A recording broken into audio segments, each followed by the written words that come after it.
चंद्रनगर के राजमहल के गलियारे में सन्नाटा पसरा था। राजकुमारी आर्या अपने निजी कक्ष की ओर बढ़ी।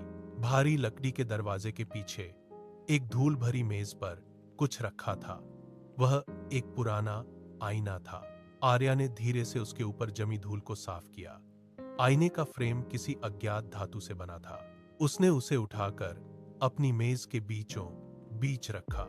आईना सामान्य कांच जैसा नहीं था। उसकी सतह पर एक धुंधली सी नीली चमक तैर रही थी। आर्या ने अपना हाथ बढ़ाया और ठंडी सतह को छुआ। उंगलियों के नीचे कांच का एहसास पत्थर जैसा सख्त था। कमरे की मोमबत्तियां अचानक फरफराने लगी। हवा में एक भारीपन महसूस हुआ, जैसे कोई अदृश्य दबाव बढ़ रहा हो। आर्या ने आईने के किनारे को पकचा। आईने के भीतर का प्रतिबिंब स्थिर नहीं था। उसने एक गहरी सांस ली और आईने के बिल्कुल करीब अपना चेहरा ले गई। आर्या ने अपनी आंखें आईने की सतह पर टिका दी। उसकी अपनी परछाई वहां नहीं थी। कांच के भीतर से एक धुंधला सा आकार धीरे धीरे उभरने लगा। वह कोई इंसान नहीं था। आर्या की सांसें अटक गईं। उसने अपना चेहरा और करीब किया तो कांच के अंदर की आकृति साफ होने लगी। वह एक विशाल और विकृत राक्षसी परछाई थी। उसके दांत नुकीले थे और आंखें जलते हुए अंगारों की तरह चमक रही थीं। आर्या के हाथ कांपने लगे। उसने पीछे हटने की कोशिश की, लेकिन उसके पैर जैसे फर्श से चिपक गए थे। वह परछाई आईने के अंदर से ही आर्या की ओर घूर रही थी। आर्या का गला सूख गया। उसने अपना हाथ आईने से दूर खींचा और तेजी से पीछे की ओर कदम बढ़ाए। उसके दिल की धड़कनें तेज हो गई थीं। वह कमरे के कोने की तरफ भागी और अपनी पीठ दीवार से सटा ली। उसकी नजरें अभी भी उस आईने पर जमी थीं। आर्या ने कांपते हुए अपने दोनों हाथों से अपना चेहरा ढक लिया। कमरे में मौजूद मोमबत्तियां एक साथ बुझ गईं और अंधेरा छा गया। आर्या ने चिल्लाते हुए मेज पर रखा आईना फर्श पर दे मारा। कांच के टूटने की तेज आवाज पूरे कमरे में गूंज उठी। आईना कई टुकड़ों में बिखर गया। आर्या ने राहत की सांस ली और पीछे हटी, लेकिन अगले ही पल उसकी आंखें फटी की फटी रह गईं। फर्श पर बिखरे कांच के टुकड़े एक दूसरे की ओर खींचने लगे। वे बिना किसी बाहरी मदद के सांप की तरह रेंगते हुए वापस जुड़ रहे थे। आर्या की धड़कनें तेज हो गईं। उसने अपने पैर पीछे खींचे, लेकिन वह हिल नहीं पा रही थी। कांच के टुकड़े आपस में टकराकर एक तीखी आवाज पैदा कर रहे थे। कुछ ही पलों में आईना फिर से अपनी मूल स्थिति में आ गया। उसकी सतह पहले से भी अधिक चिकनी और स्थिर थी। आर्या ने फर्श पर घुटनों के बल बैठकर उसे देखा। उसकी उंगलियां कांप रही थीं। उसने फिर से उसे उठाने की कोशिश की, लेकिन आईना पत्थर की तरह भारी हो गया था। कमरे की हवा में एक अजीब सी ठंडी गंध फैल गई। आर्या के माथे पर पसीने की बूंदें चमकने लगीं। उसे समझ आ गया कि यह कोई साधारण वस्तु नहीं है। वह आईना अब उसके कमरे का हिस्सा नहीं, बल्कि एक कैद बन चुका था। आर्या ने कांपते हाथों से उस आईने को उठाया और कमरे से बाहर निकल आई। महल के गलियारे में सन्नाटा पसरा था। उसने दूर से अपने एक पुराने नौकर को आते देखा। आर्या ने उसे रुकने का इशारा किया। जैसे ही नौकर की नजर आर्या पर पड़ी, उसके कदम ठिठक गए। नौकर ने अपना सिर झुकाया और तेजी से दूसरी दिशा में मुड़कर भागने लगा। आर्या ने उसे पुकारा, लेकिन वह रुका नहीं। उसने एक और नौकर को आवाज दी। वह व्यक्ति कुछ दूरी पर खड़ा था। आर्या उसके पास जाने के लिए आगे बढ़ी तो वह पीछे की ओर हट गया। नौकर ने अपने हाथ जोड़ लिए और कांपती आवाज में कहा, राजकुमारी, कृपया मेरे करीब ना आए। आर्या ने हैरान होकर अपना हाथ बढ़ाया तो नौकर ने अपनी आंखें बंद कर लीं और वहां से दौड़ लगा दी। गलियारे में अब केवल आर्या खड़ी थी। उसने चारों ओर देखा। महल के अन्य कर्मचारी भी उसे देखते ही अपनी नजरें चुरा रहे थे। कोई भी उसकी ओर देखने का साहस नहीं कर पा रहा था। आर्या ने महसूस किया कि महल की दीवारें अब उसे घेर रही हैं। वह अपने ही घर में एक अजनबी बन चुकी थी। सन्नाटा इतना गहरा था कि उसे अपनी ही सांसें सुनाई दे रही थीं।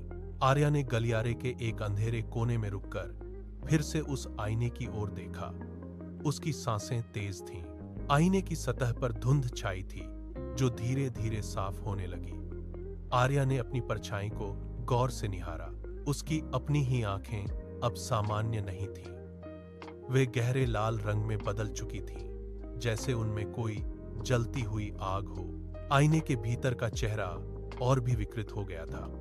नाक और होंठों के आसपास की त्वचा खिंच गई थी। आर्या ने आईने के और करीब अपना चेहरा किया।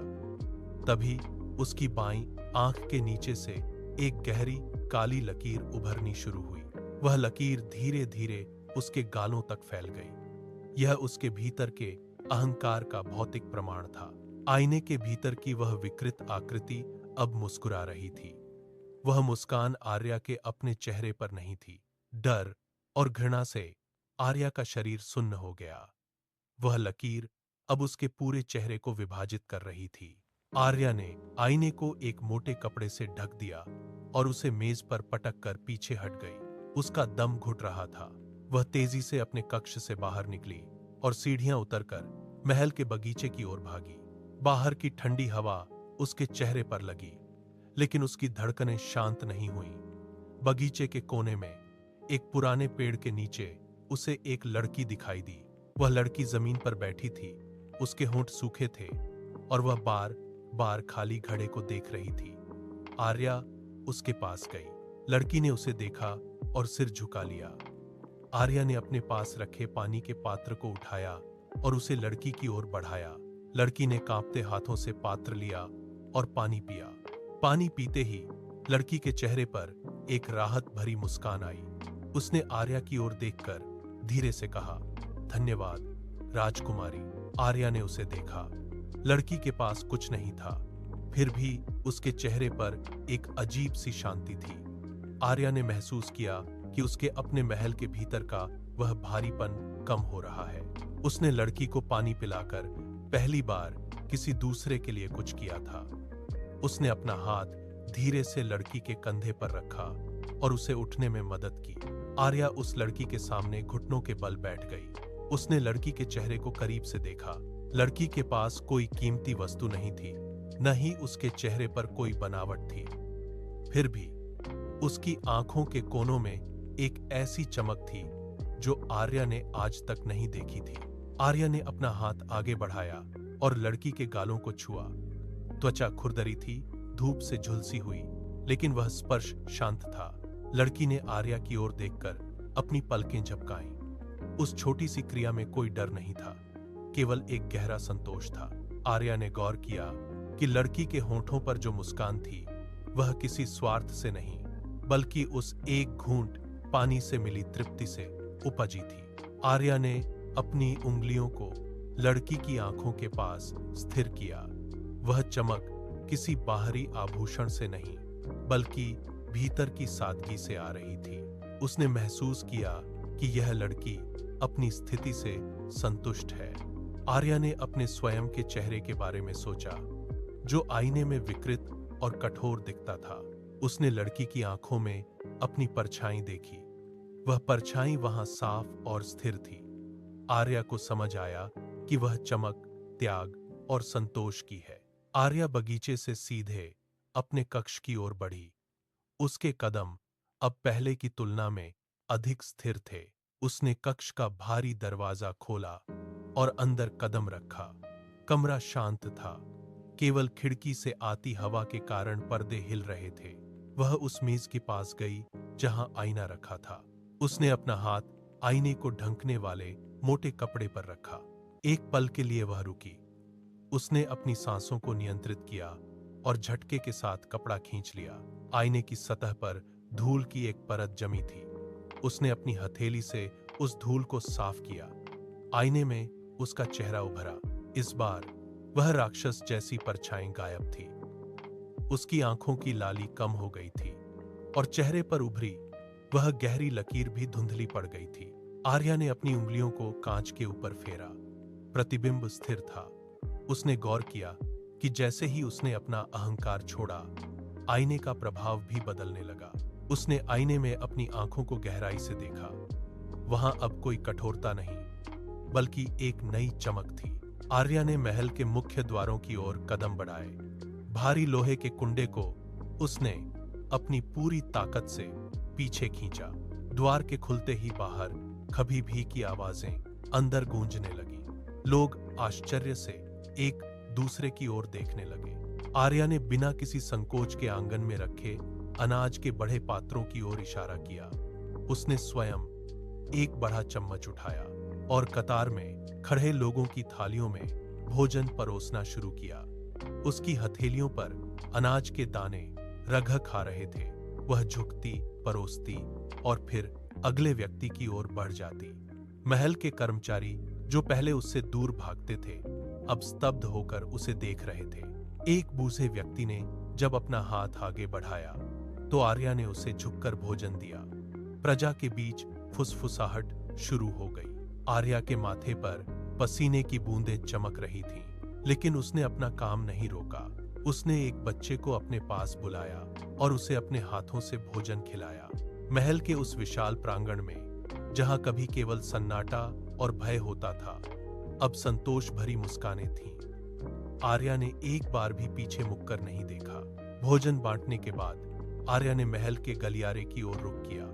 उसने अपने उन पुराने मित्रों को संदेश भिजवाया जिनका उसने अतीत में अपमान किया था। वे सभी दरबार के मुख्य कक्ष में एकत्रित हुए। उनके चेहरों पर संशय था। आर्या ने कक्ष में प्रवेश किया। वह सीधे उनके पास गई और बिना किसी हिचकिचाहट के उनके सामने झुक गई। उसने अपने सिर को उनके चरणों के पास झुकाया। कक्ष में सन्नाटा छा गया। आर्या ने धीमी लेकिन स्पष्ट आवाज में कहा, मैंने अपने अहंकार में आप सभी का अपमान किया, मुझे क्षमा करें। यह कहते हुए उसने अपने हाथों को अपने गले और कलाइयों की ओर बढ़ाया। उसने एक एक करके अपने कीमती मोतियों के हार और सोने के कंगन उतारे। उसने उन गहनों को फर्श पर रख दिया। धातु के टकराने की आवाज पूरे कक्ष में गूंज उठी। उसने उन गहनों को अपने दोस्तों की ओर धकेल दिया। उसके दोस्तों ने एक दूसरे को देखा। किसी ने आगे बढ़कर आर्या के कंधे पर हाथ रखा। आर्या ने सिर उठाया। उसकी आंखों में अब कोई कठोरता नहीं थी। उसने एक बार फिर झुककर उन्हें धन्यवाद दिया और कक्ष से बाहर निकल गई। उसके पीछे वे गहने फर्श पर पड़े थे, जो अब उसके लिए केवल पत्थर के टुकड़े थे। महल के गलियारों में अब 1 महीने का समय बीत चुका था। आर्या ने हर दिन प्रजा के बीच जाकर श्रम किया था। उसके हाथों की त्वचा अब खुरदरी हो गई थी। एक दोपहर जब सूरज की किरणें खिड़की से छनकर अंदर आ रही थीं, वह उस कमरे में पहुंची जहां आईना रखा था। कमरे में धूल के कण हवा में तैर रहे थे। आर्या ने उस कपड़े को हटाया जिससे आईना ढका हुआ था। उसने अपनी सांसें थाम ली। आईने की सतह पर अब कोई विकृति नहीं थी। उसने अपना चेहरा देखा। उसकी आंखों में जो कठोरता पहले दिखाई देती थी, वह पूरी तरह गायब हो चुकी थी। उसकी त्वचा पर एक प्राकृतिक चमक थी। वह वैसी ही दिख रही थी जैसी वह वर्षों पहले दिखती थी, लेकिन इस बार उसकी आंखों के कोनों में एक नई शांति थी। उसने अपना हाथ आईने की ठंडी सतह पर रखा। वह अब किसी राक्षस को नहीं देख रही थी, बल्कि एक ऐसी स्त्री को देख रही थी जिसने अपने अहंकार को मिटा दिया था। उसने आईने के करीब झुककर अपनी परछाई को गौर से देखा। आर्या उस कमरे के बीचों बीच खड़ी रही। उसने आईने की ओर देखा, लेकिन अब उसमें अपनी छवि खोजने की कोई व्याकुलता नहीं थी। उसने धीरे से अपना हाथ बढ़ाया और आईने के फ्रेम को पकड़ा। धातु की सतह ठंडी थी। उसने उसे दीवार से उतारा। आईने का वजन अब उसे भारी नहीं लग रहा था। उसने कमरे के कोने में रखे एक पुराने लकड़ी के संदूक को खोला। संदूक के अंदर की खाली जगह को उसने अपनी दृष्टि से मापा। उसने आईने को सावधानी से संदूक के भीतर रखा। कांच की सतह लकड़ी से टकराकर हल्की सी आवाज के साथ स्थिर हो गई। आर्या ने संदूक का भारी ढक्कन नीचे गिराया। लकड़ी के टकराने की गूंज कमरे में फैल गई। उसने संदूक के कुंडे को कसकर बंद कर दिया। अब आईना पूरी तरह से अंधेरे में था। उसने अपना हाथ चादर पर रखा और उसे थपथपाया। उसे अब यह जानने की आवश्यकता नहीं थी कि वह कैसी दिखती है। उसने कमरे की खिड़की खोली। वह बिना किसी हिचकिचाहट के कमरे से बाहर निकल गई। उसके कदम अब दृढ़ थे। आर्या महल की भारी सीढ़ियां उतरकर नीचे आई। उसने मुख्य द्वार को पूरी तरह खोल दिया। बाहर की धूल और शोर अब उसे परेशान नहीं कर रहे थे। वह सीधे बाजार के उस हिस्से में गई जहां लोग अनाज के लिए कतार में खड़े थे। उसने अपने हाथों से अनाज के बोरे उठाए और लोगों को बांटना शुरू किया। उसके हाथों पर मिट्टी लग गई थी, लेकिन उसने उसे साफ नहीं किया। वह एक बूढ़े किसान के पास रुकी और उसकी पीठ थपथपाई। उसने खेतों में जाकर लोगों के साथ काम करना शुरू किया। जब उसने कुएं से पानी खींचने में एक महिला की मदद की, तो वहां मौजूद लोगों ने उसे गौर से देखा। वे पहले उसे केवल दूर से देखते थे, लेकिन अब वह उनके बीच थी। उसने बच्चों को पढ़ना सिखाया और बीमारों के लिए औषधियां पहुंचाईं। धीरे धीरे लोगों का डर कम होने लगा। वे अब उसके सामने सिर झुकाकर नहीं, बल्कि मुस्कुराकर बात करने लगे। शाम के समय जब वह वापस लौटती, तो गलियों में लोग उसके स्वागत के लिए खड़े होते। किसी ने उसे फल दिए, तो किसी ने उसके काम की सराहना की। पूरे चंद्रनगर में यह चर्चा फैल गई कि राजकुमारी अब बदल चुकी है। उसके प्रति लोगों का सम्मान अब केवल भय के कारण नहीं, बल्कि प्रेम के कारण था। वह अब महल की चारदीवारी में कैद नहीं थी, बल्कि पूरे राज्य के लोगों के दिलों में बस गई थी। आर्या उस संदूक को घसीटते हुए महल के सबसे निचले तल पर बने एक पुराने धूल भरे कमरे में ले गई। उसने भारी लकड़ी का दरवाजा खोला। अंदर का वातावरण ठंडा और सीलन भरा था। उसने संदूक को कमरे के सबसे अंधेरे कोने में धकेल दिया। उसने एक भारी पत्थर का टुकड़ा उसके ऊपर रख दिया ताकि वह फिर कभी न खुले। उसने कमरे की भारी लोहे की कुंडी बाहर से बंद कर दी। अब वह आईना किसी को नहीं दिखता था, न ही उसे किसी की जरूरत थी। आर्या ने महल के गलियारों को पीछे छोड़ दिया। वह अब महल के बाहर की कच्ची सड़कों पर चलती है। उसके पैर अब धूल को महसूस करते हैं। उसने अपने हाथों से काम करना सीख लिया है। लोग अब उसे राजकुमारी कहकर नहीं, बल्कि अपने बीच की एक साथी के रूप में बुलाते हैं। वह अब केवल एक पद नहीं है, बल्कि एक इंसान है। उसने अहंकार की उस लकीर को मिटा दिया है जो कभी उसके चेहरे पर थी।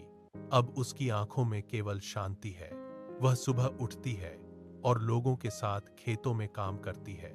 उसका जीवन अब कांच के टुकड़ों में नहीं, बल्कि लोगों की मुस्कुराहट में सुरक्षित है। वह चंद्रनगर की गलियों में एक ऐसी इंसान बन गई है जो निस्वार्थ भाव से सेवा करती है। उसका सफर अब पूरा हो चुका है।